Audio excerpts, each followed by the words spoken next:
Welcome back to World War Live, everybody. I'm your host, Conrad Franz, here on Tuesday, June 23rd. We are nearing the end of the Apostles' Fast on the new calendar. We are approaching the Feast of the Transfiguration later this summer, and we are entering well into the summer season. It is officially summer, the summer solstice, the longest day of the year has passed. I'm loving it. It's light till like 9:30 in the evening here. It's light when you wake up. If it wasn't a bajillion degrees here and humid, I'd be loving it. But unfortunately, here in the South, it is hot, hot, hot. But we are here this evening discussing the ongoing Third World War, discussing the still very much not locked in place, stable U.S. Iranian negotiations. Of course, the situation is still very tentative. Israel continues to wage their war in Lebanon. Trump is forcing them to stop, and now we are getting major conflicting statements from the U.S. and the Iranians when it comes to the nuclear situation, IAEA inspectors, and even the Strait of Hormuz itself. So we're going to dive into all of that. Of course, I want to thank everybody for tuning in. We see a few people in the chat. We see No Evil, Jake Elkins, Vintage Americana, M. Ryan Dow, and many others. Welcome to the stream, everybody. If you want to send in any questions that you want me to answer, feel free to send them in via Super Chat. I hope that you're all having a great evening, that you've all been making it to the services and whatnot. But again, if you have any questions, send in a Super Chat. Great way to support the show.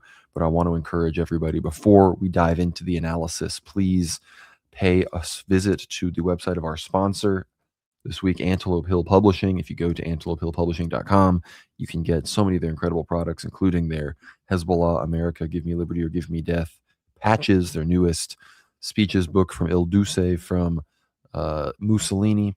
We, of course, have many other books from them.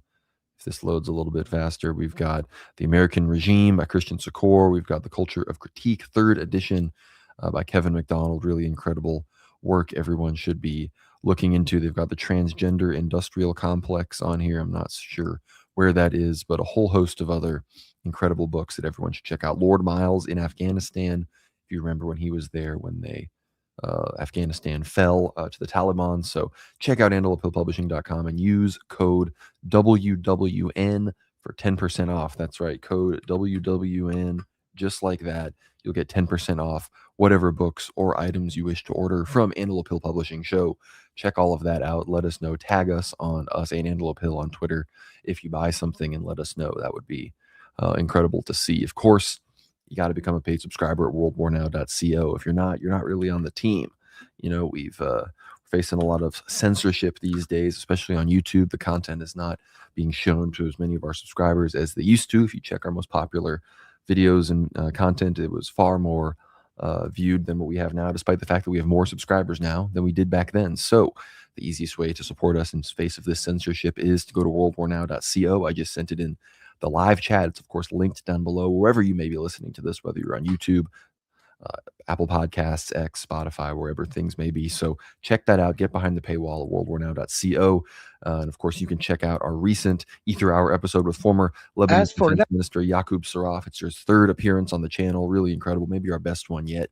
He comes on, explains the memorandum of understanding between the U.S. and Iran, the status of the negotiations, the likelihood whether he thinks peace will actually prevail. He's very skeptical as well. Israel's refusal to honor the ceasefire in Lebanon and their general plan to annex the territory. And even he gives us his inside scoop on the potential new government in Lebanon, how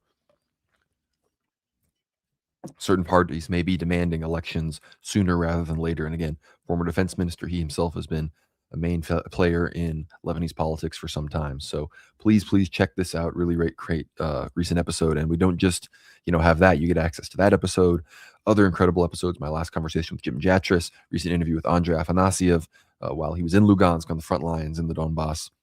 Be sure to check out our prophecies interview with Christopher from the Holy Wisdom channel, all about the Greek prophecies, our series about Rasputin, our interview with former member of the European Parliament, Nick Griffin, Mike Painovich, so many others, 125 plus episodes, hours and hours and hours, 250 plus hours of Ether Hour content. So be sure to get behind the paywall at worldwarnow.co and check all of that out. And if you are already a paywall supporter, or you just want to support us with a one-time donation and not do the recurring payments thing, feel free to visit buymeacoffee.com/worldwarnow.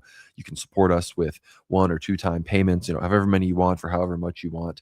It's taxed way less than YouTube or even Substack or anywhere else. So be sure to give us a holler on there, support us. We like to send our followers thank you messages on there. So again, buymeacoffee.com/worldwarnow, one of the best ways to support the show. And if you're not already following us on X at @worldwarnow_ or on Telegram at @worldwarnowtelly, then be sure to get on that as well. Like I said, you can find us on Apple Podcasts, Spotify, wherever friends of yours may be inclined to listen to podcasts. You can send them World War Now on that platform. So no excuses to not listen, no excuses to not share the show with your friends. But again, it's good evening.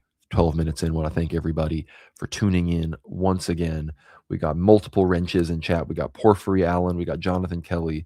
The real World War Now patriots are present. But right now, we have to talk about the situation in Iran. And of course, many people are like, oh, it's peace. The war is over. But the peace is still very much tentative. And we're still unsure exactly how open is the Strait of Hormuz. I believe more and more ships are passing through than before. Undoubtedly, the Iranians are shipping record amounts of oil through the strait. I'm pulling up a graphic I saw recently showing a map of the Strait of Hormuz. It's on Telegram, so it won't really be worth pulling up on the big screen. But over the past 24 hours, it appears that Korean ships, among others, are passing through. Generally speaking, though, they have not even come close to returning to pre-war levels. I can pull up this GIF here if anybody looks on the screen. This is the current status. No, it's not going to focus. No way for me to get this on. Oh, no, this is on X. We can pull this up on X.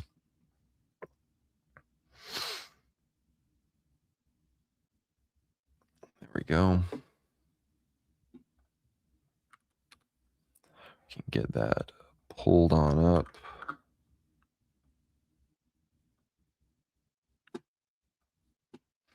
You can see here, yes, things are moving. Generally, there's still a lot of traffic going through the Keshem Island corridor, as you can see up there. But again, you can still see the amount of ships on either side that are just chilling there and loitering.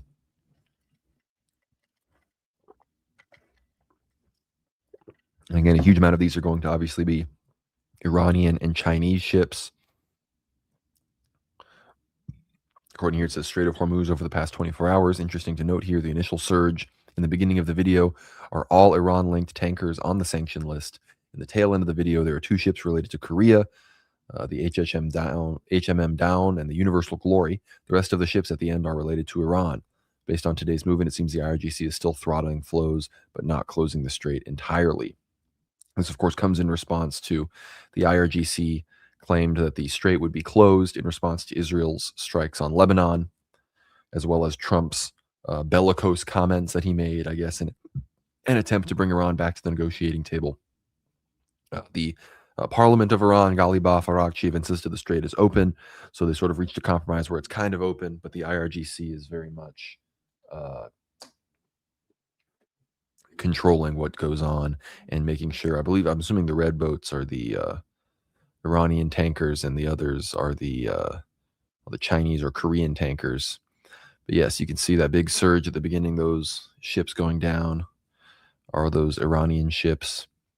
And I guess near the very end, it talks about, it's these Korean ships right here that are making it down and through. So that's the current status of the Strait of Hormuz.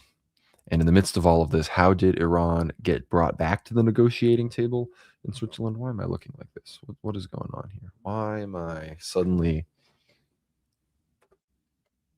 is it suddenly so bright?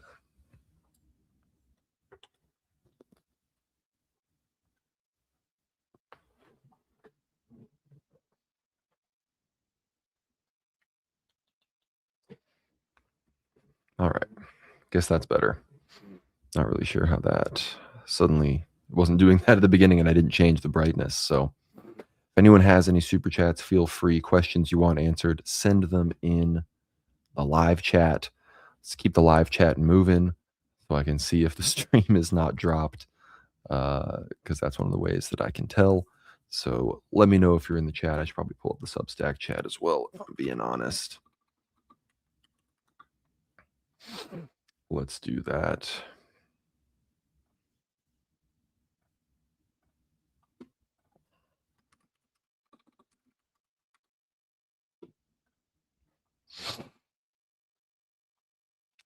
Here we go. We have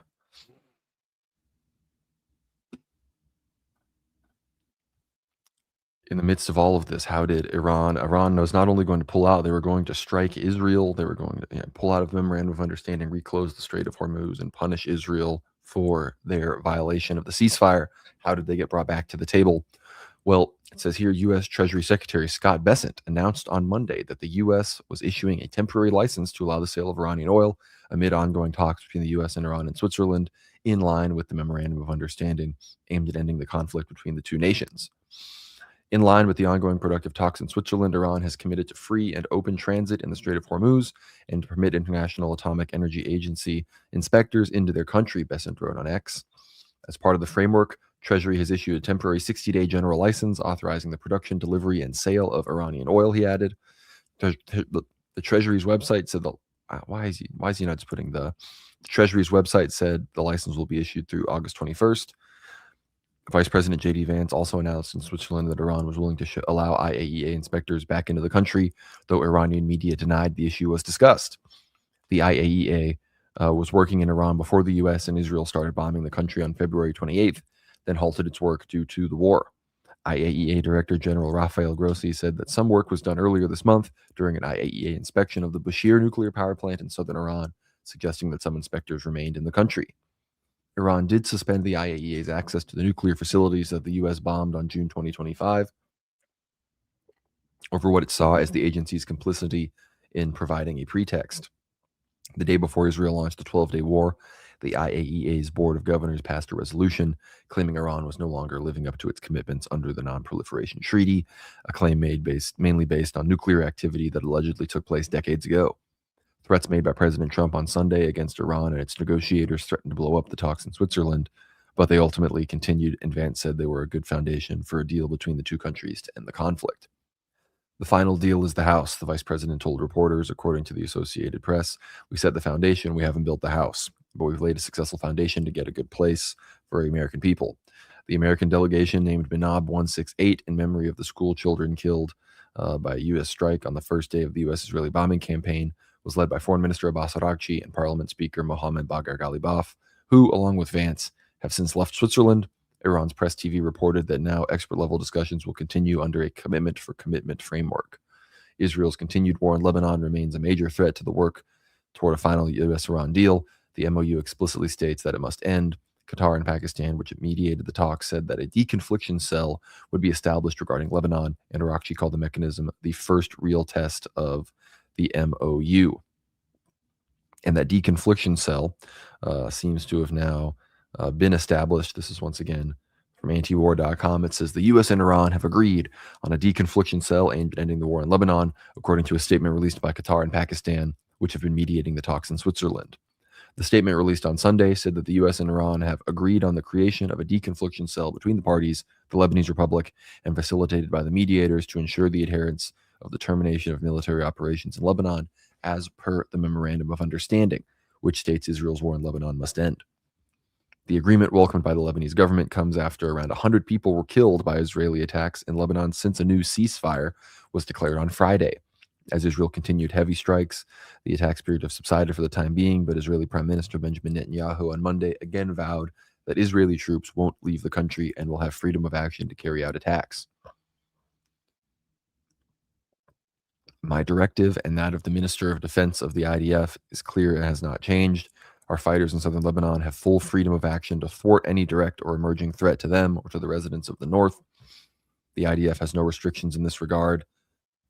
Netanyahu said, I stand firm that we will remain in the security zone in southern Lebanon as long as necessary to protect the residents of the north and all citizens of the country, the Israeli leader added. The Israeli Defense Minister Israel Katz also issued a statement denying that Israel intended to withdraw from Beaufort Castle, following reports that said Israel was considering symbolic withdrawals from some parts of southern Lebanon, including the castle.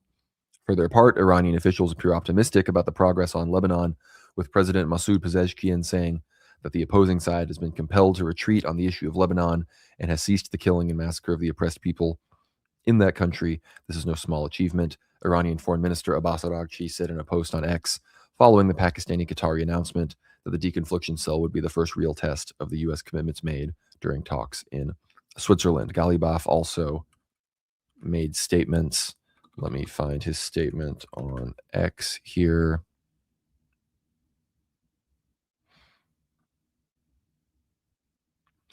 Yes, he said, because Iran, there's been criticism of the memorandum of understanding of the Iranian delegation's commitment to negotiations, their commitment to keeping the Strait of Hormuz open and not striking and punishing Israel for what they are doing to the people of Lebanon.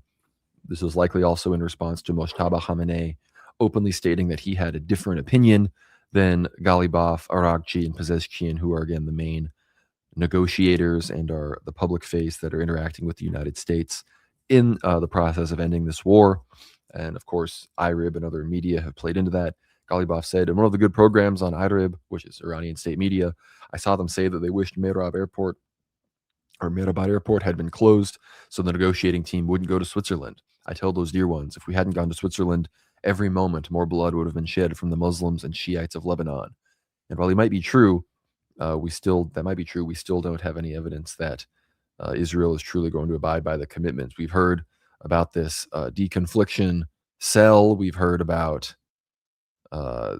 Americans telling Israel that they need to withdraw, but we have statements from Israel saying that they will not, under any circumstances, be withdrawing from Lebanon. And if you check out the live UA map here, this shows you how committed they are to this absolute nonsense, right? So this line here, you have the Lebanon border, as you know, this purple sections particularly hug the Israel-Lebanon border. We need, what Iran wants and what America is asking is a full Israeli withdrawal from all of Lebanon. Israel refuses to even pull back to their buffer zone, their yellow line, which is the same thing they did in Gaza. They draw this arbitrary yellow line deep into Lebanese territory and say, we're creating this as a Hezbollah-free buffer zone. So they got to occupy all of this territory. It shows you they haven't even successfully been able to occupy all of the territory on the Israeli border. You see here in Bustain and Zalutia, Daria, here they're obviously not able to reach. They have not even come close to reaching, the city of Tyre itself. But talking about Beaufort Castle, we've seen the footage. Beaufort Castle is all the way up here.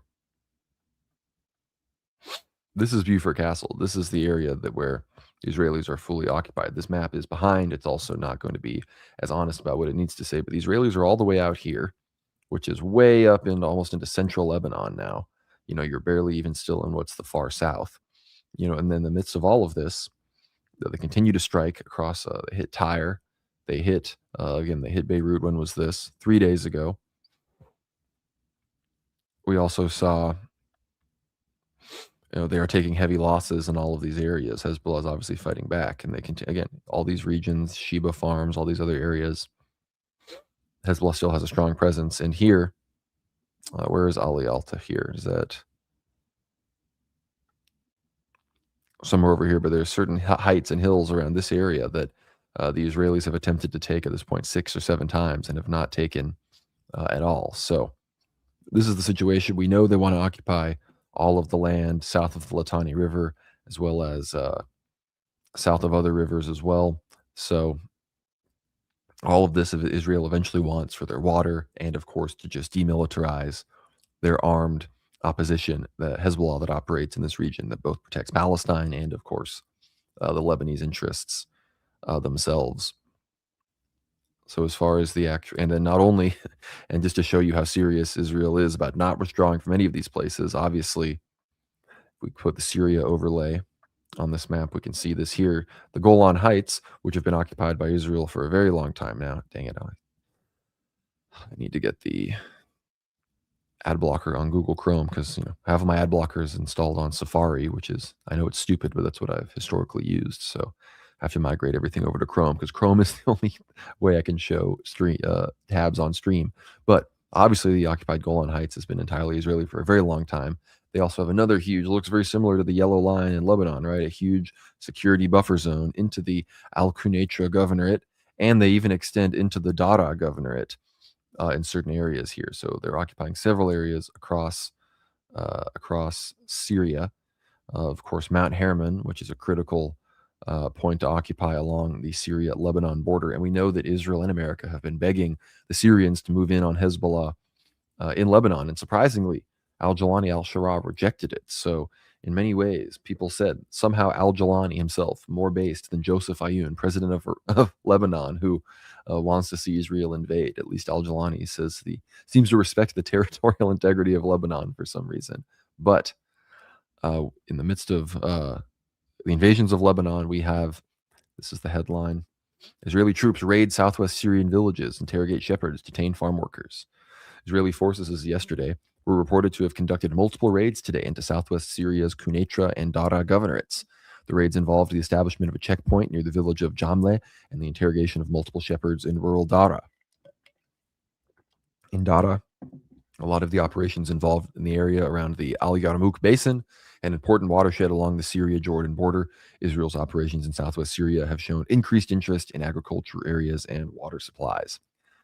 Of course, we know that agriculture, arable land, and the water table is one of the main reasons why Israel is going into these places. They're not making it subtle at all. They're not like, they're not faking terrorist cells or whatnot. They are very much trying to find infrastructure and other things to take over. It goes on, it says, none of the West Dara shepherds were reported to have been detained beyond the interrogation. However, the same can't be said for a farm worker in Qunetra's Al-Rafid, who was reportedly captured by the Israeli forces and held for hours at an unknown location before being released. Even getting held incommunicado for a few hours and being released leaves that worker better off than dozens of other people from Quneitra who've been captured and taken to an unidentified site, colloquially known as Israeli Guantanamo, where they were asked about Iran and about Hezbollah, according to people who have been released from there after days or even weeks of detention. Some don't come back at all. Some families have been agitating for the UN and human rights groups to get involved because their relatives were detained for unknown reasons that were never seen again. Their fates are unknown. So indeed, is the reason they were captured in the first place. The IDF has been remarkably opaque about its Syrian operations. Early 2025 raids centered on them bragging about all the weapons they seized from locals, but as operations grow to include seemingly arbitrary detention, the IDF almost never comments on anything they're doing in Syria at all. The number of raids have only grown, but what Israel aims to accomplish so far, unclear and unspoken. We have $10 from MR Christ is King. I was trying to send a certain number, but my phone won't let me. Well, we respect the number, but unfortunately we're here on YouTube, so we got to be careful. But thank you for the $10, Patriot. Mike Christ is King, really one of our heroes here on the show. But yeah, I mean, look, imagine you're just a Syrian farmer and the IDF is just rolling up on you like that. But no, Israel's expanding in all directions, refusing to abide by the ceasefire. The Iranians are not opening the Strait of Hormuz how we would like. However, they have very much achieved waivers to sell their oil. So right now, Iran is getting far more out of this than the United States. Israel is continuing to do what they want, and America is being sort of pushed to the brink. They can't assert themselves unipolarly on the world stage as they would like. They simply were not able to defeat Iran militarily, and they are not able to diplomatically, socially, in any kind of political way, politically restrain Israel for their advances in southern Lebanon and from sabotaging this deal. So it really shows you how stuck between a rock and a hard place the United States really is. We have 30 Australian dollars from Mr. Fist07. Banger content lately, especially the Ether Hour episodes. Thank you, Patriot. I mean, you heard it here from the audience themselves. The Ether Hours lately have been fire. I mean, I agree. I mean, Yakub Saraf, Jim Jatris, Nick Griffin, so many incredible guests. Rasputin Archive, part 2 of the Rasputin series. I mean, these are the cream of the crop. So people really need to get behind the paywall to see what's cooking back there, because the kitchen is very much on. But I had those articles pulled up and they seem to have disappeared.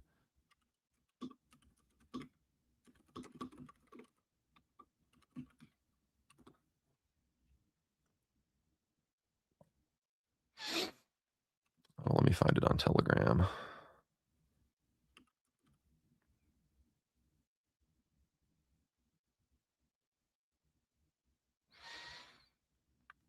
Not really seeing where this was, but forget who gave the speech, but it was about the Sunni axis becoming now more dangerous than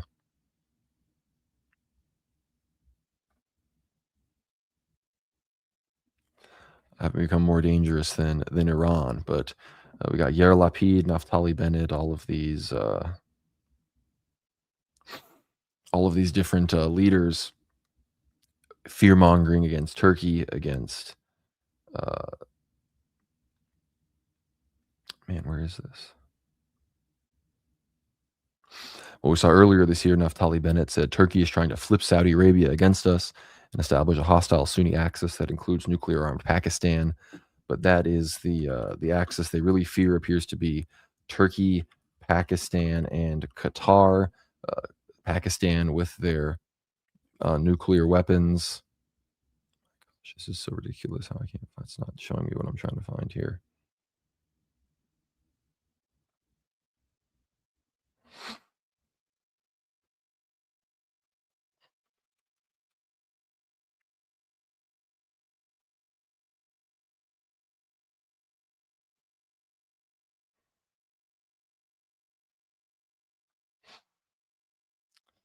Should have. Pakistan, of course, with their nuclear weapons, Qatar with their media influence in Al Jazeera, and of course with Turkey's powerful military involvement in NATO. They're now proxy control over Syria and Iraq in many ways, northern Iraq. Their suppression of the Kurds, who are number one Israeli ally. They seem to think that Egypt would, join in this Sunni axis as well, despite the fact that, the Muslim Brotherhood, which was what would sort of unite Turkey and Egypt, has very much been suppressed in Egypt. I don't know how many cells are sort of lingering, but let me try to find. What does it say? Now it seems that those Telegram posts have just been entirely deleted. But the Israelis, I don't know, they seem to accept that either Iran won't be regime changed properly or they need to move on from Iran in some capacity, because right now, again, many opposition figures that are against Netanyahu are talking up the future axis, where the future wars will be against Turkey and Egypt. Qatar is a problem. Of course, Qatar is the main one that's been pushing for peace alongside Pakistan. Qatar was struck the least of all the Gulf states, much less than Bahrain, Kuwait, UAE, Saudi Arabia, even Qatar, was trying to mediate, was trying to get the Iranians back, into the fold. So that's that's one of the big shifts right now. I can't believe I lost all those articles and statements. It should be maybe there's more down here, but again, it's part of why the Israelis are going harder into Syria now, as they view Syria and al-Jilani now as part of this new Sunni threat. Turkey and Erdogan's recent statements about how here we go. It was Israeli Diaspora Affairs Minister Amichai Chikli. He says Erdogan's Turkey and al-Shara Syria are now far more concerning than Iran. The era of the Shiite empire of Iran is over. The new axis is the Muslim Brotherhood axis of Turkey, Syria, and Qatar. So that is the new that's the new line. That's the new pivot. We'll try to get people to forget about the whole Iran thing. It's unpopular now. The Americans don't want it. We've got to try to get them focused on this the Sunni threat, which in theory brings them back to Palestine and Gaza. It gets them towards Syria, and again, Turkey is the key here. It points us towards the future war with Turkey, and everyone needs to check out the past week's World War Now, and of course, Ether Hour with former Defense Minister of Lebanon, Yaqub Saraf. We talk all about the new reports about potential Pentagon leaks, calling on high-level officials not to travel to Turkey, not to travel to Greece, because there will be major disruptions. The U.S. will be turning the other cheek, at least, if not covertly aiding Israeli operations against Turkey to potentially take out Erdogan, to weaken Turkey's military, to weaken Turkey's presence in northern Syria and Iraq, and to weaken Turkey's support for the Syrian government that Israel now views as a threat. One, because they are not moving against Hezbollah, and two, they are not. They don't seem to be, whether they're cracking down on Iranian smuggling operations into Lebanon or other, whether it be allowing Israel to use their airspace, among other things. It seems that they no longer wish to court the new Sunni head chopper, al-Jilani, al-Shara. So that is the current status. We have to get back to the nuclear situation. Again, anyone has any super chats, feel free to send them in. But getting to this before we discuss a few other issues and then play some ethno-guesser. Of course, the Iranian media has denied the U.S. claim that Iran has allowed the IAEA inspectors to come into their country. Iranian media reports on Monday denied U.S. claims that Tehran had agreed to allow inspectors from the International Atomic Energy Agency back into the country or accepted sanctions relief in exchange for reopening the Strait of Hormuz and nuclear inspections. A report by Iran's semi-official Fars news agency rejected claims by U.S. Vice President J.D. Vance that Tehran had agreed to readmit IAEA inspectors. Citing a source, the outlet described Vance's remarks as false and said no discussion took place during the recent Switzerland talks regarding the presence of IAEA inspectors inside Iran. Iranian news outlet Jamaran also cited informed sources close to the negotiations as saying there was no agreement in Switzerland on suspending sanctions in exchange for reopening the Strait of Hormuz and allowing nuclear inspections. The report said a joint text issued by Pakistani and Qatari mediators recognized Iran's management role over the strait and reiterated that Tehran had made no new nuclear commitments. A source close to Iran's negotiating team told Fars that despite requests from the negotiating parties, no four-way meeting took place after the first round of talks in Switzerland, and that the final text was reached through mediation efforts. The source said the meeting did not take place after what it described as a threatening post by U.S. President Donald Trump, which prompted a walkout of the Iranian delegation. The reports came after Trump said Iran would accept major weapons inspections as part of ensuring what he described as nuclear honesty in the future. Everybody is fully aware that Iran will agree to have major weapons inspections in order to ensure nuclear honesty long into the future, Trump wrote on Truth Social. His remarks followed comments by Vance, who said the Switzerland talks had produced a very good foundation for a final agreement and claimed Tehran had agreed to allow IAEA inspectors back into the country. Iranian Foreign Ministry spokesman Ismail Baghea said earlier Monday that cooperation with the IAEA would continue under existing safeguards and domestic legal frameworks, while denying that any new commitments were made during the latest Switzerland talks. So we're pretty much at a stalemate. No one wants to be honest and say that the talks are not going anywhere and failing. The Iranians have not fully opened the strait. And again, if there are IAEA inspectors in Iran, they're at the Bushehr nuclear facility, which is overseen by Russian nuclear scientists. It exclusively exists to produce civilian nuclear electricity.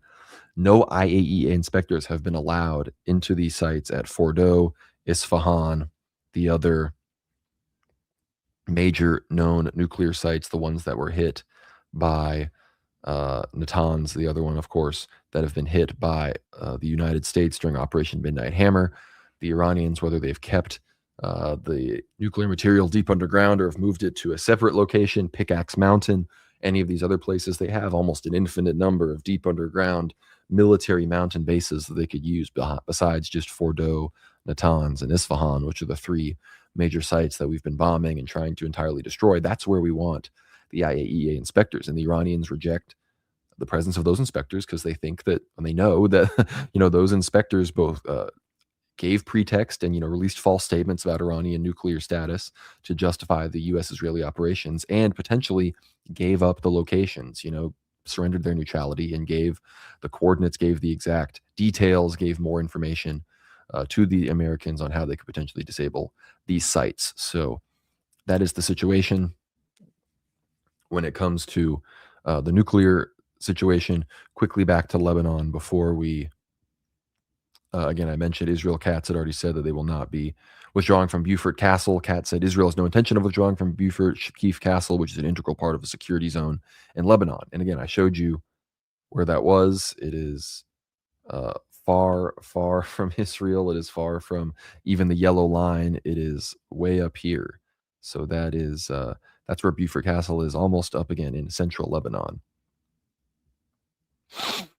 But he said that the strategic hilltop position serves as an important defensive point for communities in northern Israel and for Israeli forces deployed on the northern front. That's the castle up there. You can see, look, they've just completely leveled the valley down here. Incredible shot, really. And you can see their friggin' wall that they've built. It says smoke rises following Israeli bombardment near Beaufort Castle in southern Lebanon, seen from Upper Galilee in northern Israel. So yeah, that's the border wall there. And they've, as Yaqub Suraf said in our program, the entire 10-kilometer line in from Israel has been leveled basically Gaza style. So this is what the entire Lebanese-Israeli border currently looks like. And again, you can see this for comparison. You can see, Beaufort Castle is around on this axis. Israel's on this side, and you can see this entire area has been leveled as that as the photograph shows. But we have an announcement from Ismail Khani. It says warns Israel of another forced withdrawal from southern Lebanon. Commander of the Islamic Republican Guard Corps, IRGC Quds Force, Brigadier General Ismail Khani, has warned Israeli forces in southern Lebanon that continued military action and occupation could lead to a repeat of Israel's withdrawal from the area in 2000. In a message published on his X account, Khani addressed Zionist aggressor and terrorist soldiers, stating that Israeli forces had suffered 100 casualties in less than 4 days of fighting. If you do not withdraw from southern Lebanon on your own feet, the epic of the year 2000 will be repeated once again, Khani wrote, referring to Israel's withdrawal from southern Lebanon in May 2000 after more than 2 decades of occupation. The senior IRGC commander warned that any continued military presence in southern Lebanon would ultimately result in defeat. If you persist in aggression and occupation, you will be driven out in humiliation and defeat, he said, concluding his message with the phrase, "The choice is yours." Khani's remarks come amid continuing regional tension and as developments in Lebanon remain a key issue in the ongoing indirect talks between Iran and the United States and Switzerland. The future of southern Lebanon has emerged as a central topic in diplomatic discussions, with Tehran repeatedly emphasizing that the implementation of the recently signed Islamabad Memorandum of Understanding depends on an end to hostilities across all fronts, including Lebanon. Iranian officials have maintained that any lasting regional settlement must include the withdrawal of Israeli forces from Lebanese territory and the cessation of military operations in the country. The issue has been closely linked to broader efforts to consolidate the ceasefire framework established under the memorandum and advance negotiations toward a comprehensive agreement. So again, we are still in the 60-day period of the extended ceasefire of the Memorandum of Understanding. No deal, no treaty has been signed. So if the 60 days goes on as it has been, with no real changes and Israel continuing to violate, we're headed back to war come late August. It says here, Israel's withdrawal from southern Lebanon in 2000 remains a powerful symbol in regional political discourse. Lebanon commemorates the event each year on May 25th as Liberation Day, marking the end of 22 years of Israeli occupation in the south of the country. So obviously, the IRGC, the Quds Force are the ones that exist along the axis of resistance in Lebanon, Syria, Iraq, set up by General Soleimani, who Trump, of course, assassinated.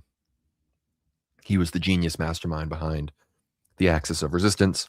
And so Israeli accusations that Quds Force IRGC commanders are present near the Beaufort Castle, near Ali al-Tarif, and these other areas. Great, I've got the hiccups.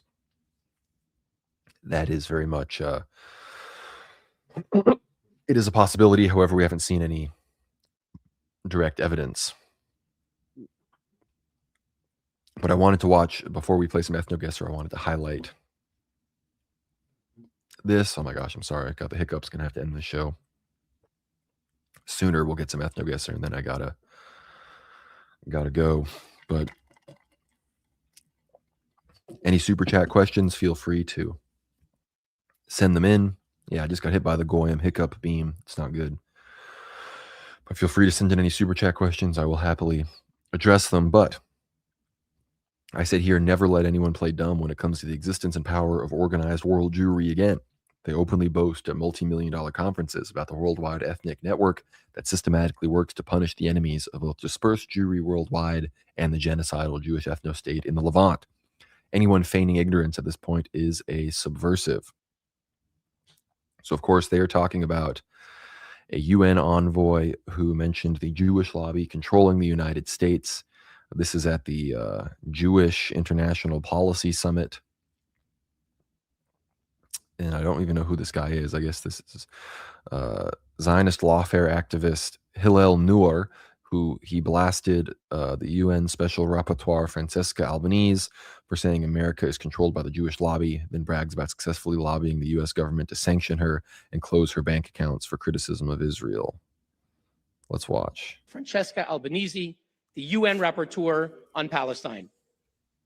As you know, I don't have to tell this audience, she has said that America is controlled by the Jewish lobby, On October 7th, she defended Hamas, said there's a context, and every 5 minutes on Twitter, she is echoing the worst blood libels against Israel. She is the leading purveyor of the genocide libel.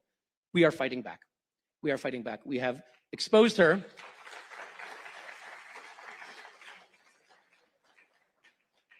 We have exposed her hateful remarks. She is now the first UN rapporteur in history to have been condemned by France, Germany, Canada, the Netherlands, the UK, Argentina, Hungary, the US, and many other countries, Latvia, Estonia, many other countries. And each condemnation matters. And we led a campaign. We got 120,000 people, including many here, who signed our petition asking Secretary Rubio to take action when the UN failed to act. Secretary Rubio announced for the first time in history the US would sanction a UN official on July 9th for the first time in history. UN Rapporteur Francesca Albanese was sanctioned by the United States. No more lectures that she used to give in Harvard, Princeton, Georgetown, and Columbia. She is banned entry from the United States. She cannot use a bank card. She cannot use a debit card. She cannot receive a payment. And in her words, the sanctions are devastating. And as she says, horribile, horribile. Very good. Very good. It sends a message of deterrence. And after she was sanctioned, we got her husband, who works for the World Bank, who shares in her incitement. He was demoted from his position at the World Bank for incitement to hate.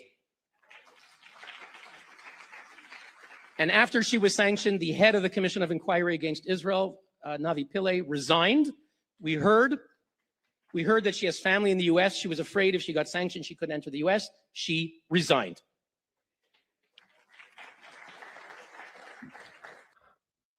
So, yeah, this guy's just openly admitting that we got every country, the US government, the first sanctions ever on a UN official banned from the US. So someone just said a basic factual statement. It seems they're most offended by the statements that Israel is committing a genocide in Gaza and that the Jewish lobby controls America, both of which are objectively true statements. You could, I'd argue, prove them in a court of law if people wanted to. But no, apparently that is warranting someone being banned from the United States, from seeing their family in the United States. They can't, for not being able to use a bank card at any of the relevant banks, for using a debit card, receiving in online payments. That's all done. So that's Jewish power for you. People say, what is Jewish power? Jews don't have power. Yeah. Do you have this kind of power? Could you do this to someone that you wanted to? Could your religion do this to someone? Could your church do this to someone that they wanted to? I don't think so. Scientology can't do this. Scientology, people make documentaries against them on mainstream streaming platforms. Islam can't do this. Maybe in a Muslim country you couldn't get away with this, but in America, people go to Dearborn, Michigan, and do all sorts of crazy things against Muslims. Obviously, the white people can't do this. It's okay basically to hunt white people for sport if you're a certain color in the United States. So these Jews, and look at this guy. This is not a white person. This is a Hebe. And again, this is the Jerusalem News Syndicate International Policy Summit. A lot of very powerful people, billionaires here. And again, they are brazen about it because they are actually in control. You're not allowed, I mean, it says, to find out who rules over you, find out who you're not allowed to criticize, falsely attributed to Voltaire, still a true statement. You're not allowed to criticize the Jews, but they're allowed to say, again, if you said any of this, if I'm pointing out the Jewish power, organized Jewry, this gets me banned from Israel, right? Like this gets me probably banned from several countries in Europe just for saying. Meanwhile, they can say and admit it, and they're the ones doing it. I'm not even hurting anybody. I'm just pointing it out, and they're openly admitting to debanking people, ruining people's lives, devastating people, saying it's good and it's a deterrent and it's a warning to people. So, yeah, if you ever wanted to, if you had people in your life that are still trying to deny organized Jewry, world Jewry, and their control over world affairs, here we go, right? Just send them this. I mean, what did Joseph of Vatopedi say, right?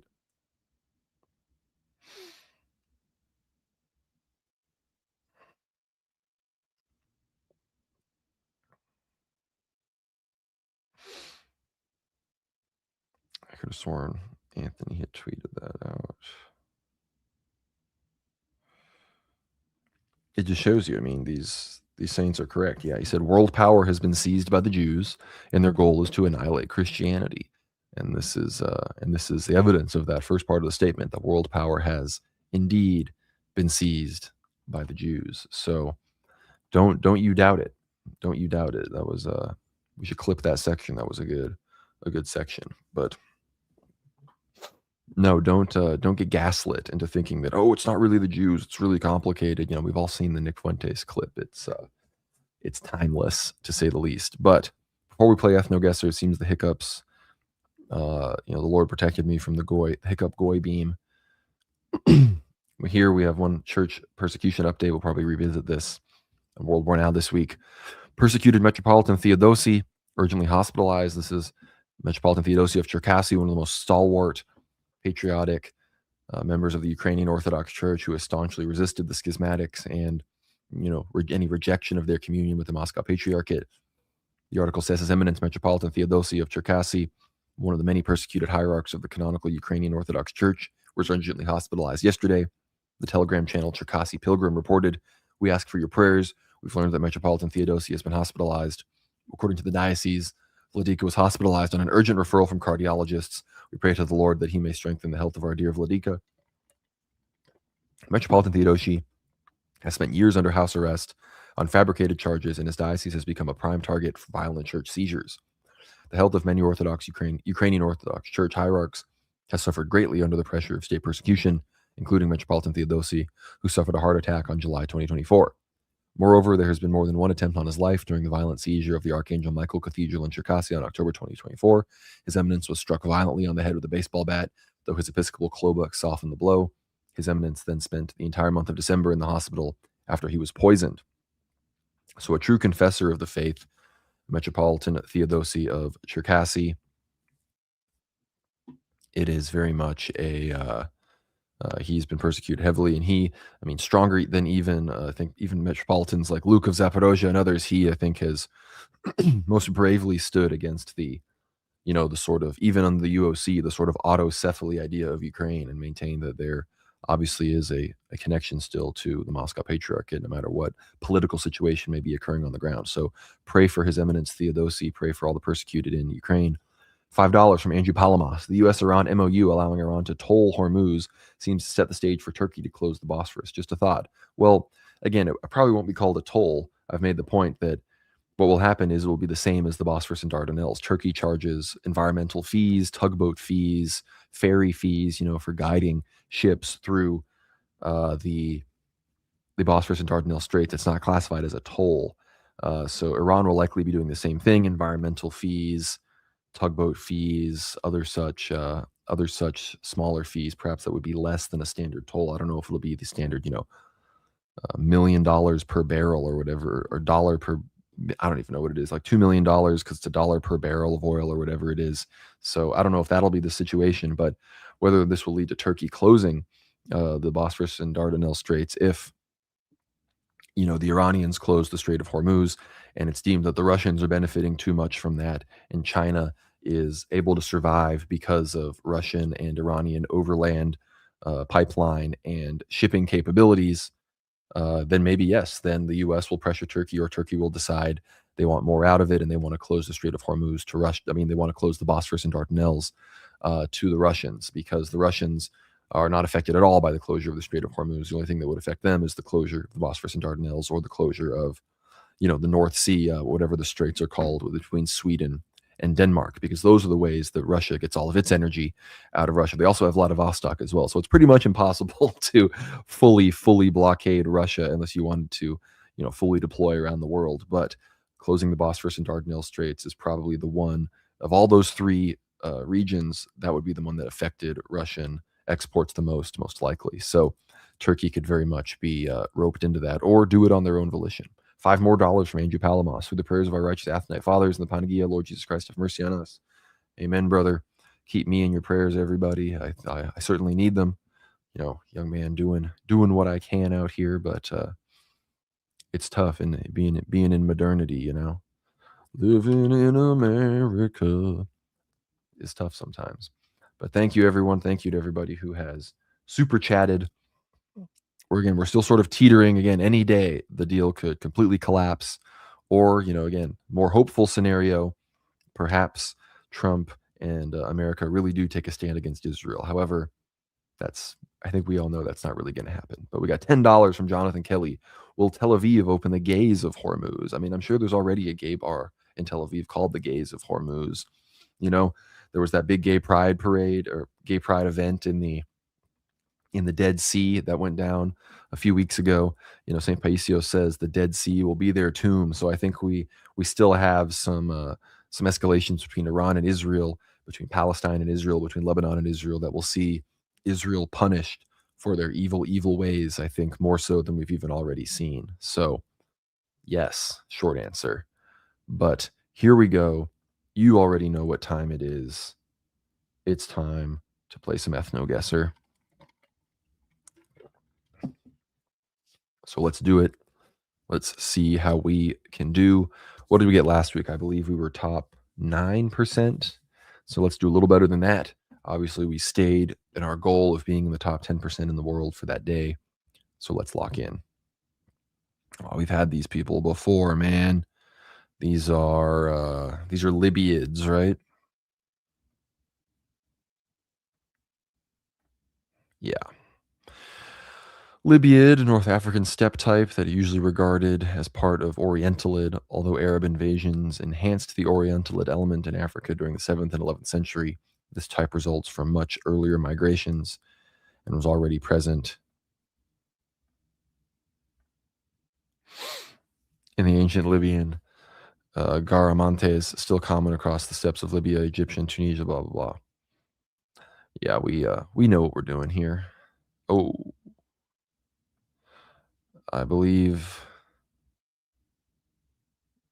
this is Fiji. No. It's supposed to be Fiji. The guy looks like Vijay Singh, the golfer. But I guess it's more like, outline Solomon Islands. Yeah, Melanesid variety associated with the ancient Walzenbale culture has sometimes been described as Bantuiform, although no close genetic relationship to Africans exist. Crazy. Those are not Africans. Yeah, Western Solomons. Come on. They got to give me more than 1,200 for that, man. Because the Fijians look more like that than a lot of the Papuans. You all know y'all know this one should have basically been Fiji. I'm in the right region. All right, it is what it is. I don't know. Is this like Bangladesh? Is this like, what kind of jeets are we looking at here? What kind of dot folk are we looking at here?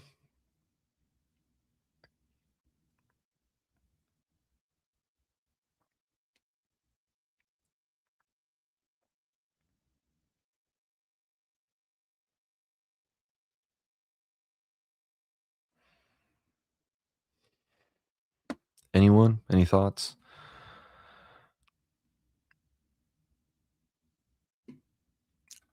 Porphyry Allen, $3, one bottle of expensive Fiji water. I don't know, bro. $3 after the 30% that YouTube take, that's down to $2. I can't get Fiji water for $2 anywhere, man. Someone says Central Indians closer to Bangla. Yeah, I mean, that's what I was sort of thinking. Thinking like out here. Boom. Guess Bangladesh would have worked too. Kolid, North Dravidian type, related to Melanids, but with stronger Gondid influence. Yeah, that's what I thought. Yeah, North Texas, Frisco, Texas would have worked as well. Ah, yes, we know this type. We know where this goes.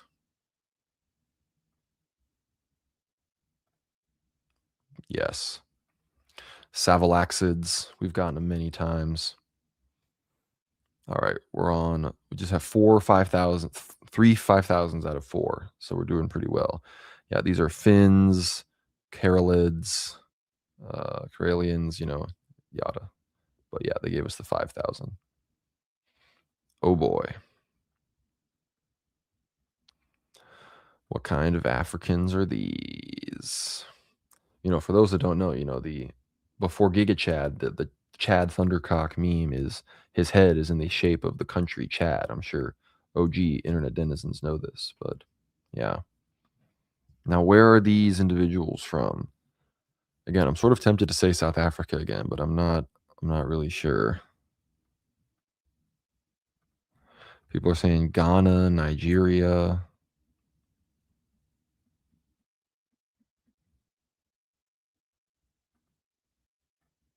Yeah, good thing I went over here and didn't do Ghana. Yeah, hedged Nigeria as usual. I'm telling you, as usual, you can literally just guess South Sudan and South Africa, and you get like 80% of the African guesses. See, Equatorial Sudanid, Central African variety. Yeah, the guy's got a bit of a Myron Gaines look to him. Now, these are not Bantoid enough at all. You guys were missing on that. That's why I was skeptical. Like, trust me, like true Bantus, they have much rounder heads. They're much darker. Like that is, these are not even real Bantus. Yeah, Central African variety with Sudanid Congolid elements living in the savannah region of East Cameroon. Yeah, these people have more Arab admixture and other sorts of things. So yeah, but we're still doing well. We're tracking. Oh boy. What are we looking at here? Is this like some of this? I don't really know. Any Hispanics in chat, please help.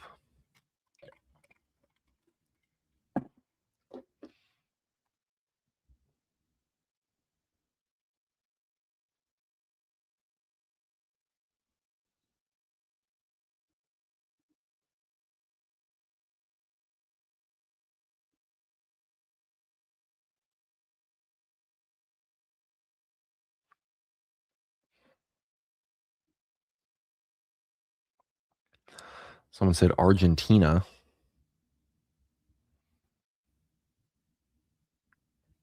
Current guess looks good. North Mexico.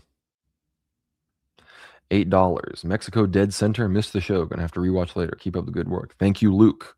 Real patriot. But Mexico, he put the $8. Let's do it. Boom. Guess I would have been right everywhere I was guessing. But yeah, Mexikid. I did not think these were down on the continent.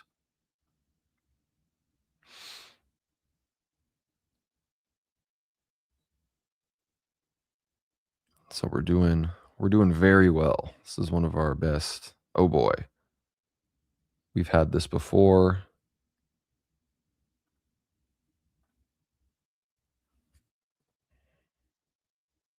I just threw it away. These are freaking abos. Dang it. What was I thinking? I was thinking they were these African Yemeni people. Dang it. Just completely tanked my score with a freaking 0. Damn it. All right, let's lock in. Oh boy. We've had these before. Where are these from?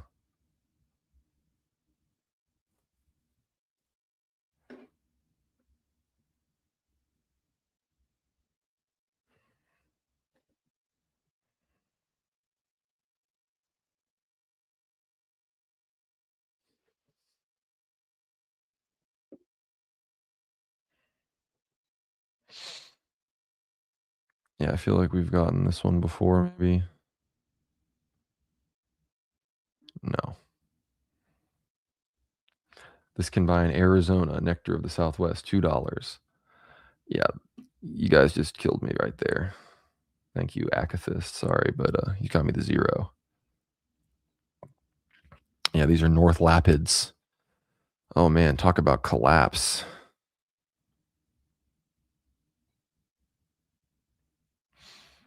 All right, we're on to this Africans. Not sure where this one.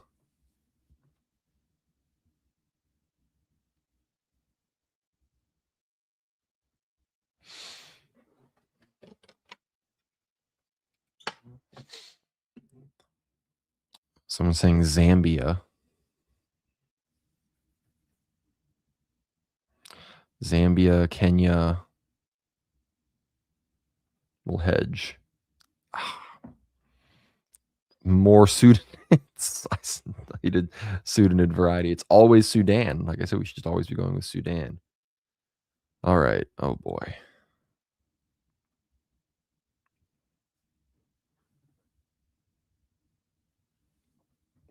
We got to get a 5,000 on this because we threw it away at the end. We were doing so well. Yeah, thanks for showing up, Franz von Gart, for round 10 out of 10. Yeah, it's over, bro. Sorry you missed it. So you can help us on this one, and we can at least get another 5,000 because I got like 5,000s in a row, and then the chat threw it away. Well, I threw it away as well. Let's be real. Peru/Bolivia. Boom. He's back. Thank you, Franz von Gart, Patriot. And let's see. How did we throw? Did we throw it away? Yeah, see, 6 perfect rounds. And like 4 of them were in a row.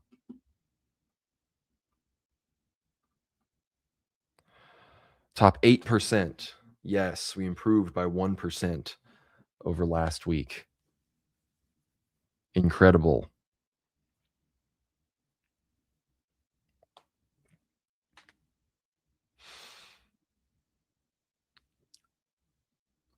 Bro said always blaming chat. Well, let's for you specifically, let's check out. You said, I don't know why you listened to me. I don't know. I listened to you. You said Northeast Washington State. So I went with it, and it was 0. So that's that. I, of course, got all of the correct ones with the exception of Luke and Franz helped me there on 2 rounds. The other ones were, of course, a 1% improvement before we can get you billions in finance. But we got the 8%. We secured it despite a 0. Despite the 0 was my fault. That's true. One of the zeros was my fault. And then the America 0 was not my fault. But we recovered anyway with a top 8% in the world with an average score of 3,249.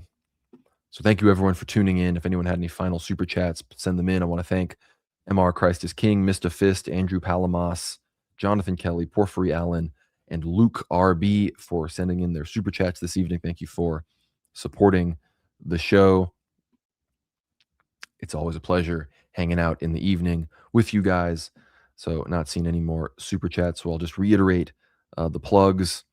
Everyone be sure to check out antelopehillpublishing.com. Use code WWN for 10% off any of their items, books, patches, any other thing you can find on the website, board games even. So really great stuff. Visit antelopehillpublishing.com and use code WWN just like this, boom, boom, boom, for 10% off all of your orders. Of course, I want to remind everybody to visit worldwarnow.co and become a paid supporter. Even if you're not a paid supporter, get your email on the list. Help us grow on the Substack World Leaderboards. We need more paid and free subscribers to help us boost our visibility on there. Check out the weekly World War Now episodes. Check out the Ether Hour episodes, video, audio, and otherwise. We've got hundreds and hundreds of hours of content behind the paywall, exclusive for those Ether Hour supporters. If you're already an Ether Hour supporter or you don't want to become a regular payer or anything, you want to just support us financially, visit buymeacoffee.com/World War Now. And you can, of course, support us with single one-time donations or recurring donations, however you would like to see it. Support us however much you see fit, with much less is taken away by the man. So be sure to follow me on X at GnomeRad as well. Gaining followers there, it's very helpful as well. Be sure to follow World War Now at World War Now _. Of course, subscribe to the YouTube channel if you're subscribed on YouTube, Substack, or vice versa. Be sure to subscribe on all the platforms. Go to Apple Podcasts and Spotify. Leave us 5 stars. Leave us a positive review. You can, of course, subscribe to us on Telegram at World War Now Telly. Find us on Instagram at World War Now _. I keep forgetting to do that, but gotta encourage everyone to subscribe to the World War Now Instagram. We're probably going to start live streaming there and potentially to Rumble very, very soon. So thank you all, everyone, for tuning in and not seeing any more super chats. So we're going to go ahead and land the plane. Thank you to all of those super chatters. Thank you, everyone who's tuned in, who has subscribed, who has shared the stream, who has enjoyed any of our content. We love what we do here. So I want to thank everyone for having a good evening and hanging out. And we will see you all on the next one. God bless.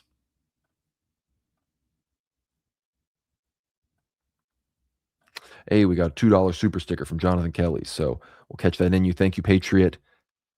for helping us out, one of our best top supporters. With all of that, we will see you all in the next one.